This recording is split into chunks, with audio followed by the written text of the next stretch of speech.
Breaking news చూస్తున్న మహబూబాబాద్ జిల్లా డోర్నకల్ మండల కేంద్రంలో టెన్షన్ వాతావరణం నెలకొంది. రాష్ట్ర అవతరణ దినోత్సవ వేడుకలు నిర్వహించేందుకు బీఆర్ఎస్ తో పాటు కాంగ్రెస్ పార్టీ శ్రేణులు పోటీపడ్డారు. ముత్యాలమ్మ గుడి సెంటర్ ఆవరణలో జాతీయ జెండాలతో పాటు తమ పార్టీ జెండాలను ఎగురవేసేందుకు ఇరు పార్టీలు యత్నించాయి.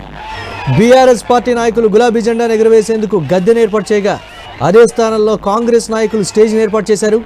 విషయం తెలుసుకున్న బీఆర్ఎస్ నాయకులు ఆక్షేపణ చెప్పగా, ఎవరి అనుమతి తీసుకొని గద్దె ఏర్పాటు చేశారని కాంగ్రెస్ నాయకులు వాదించారు.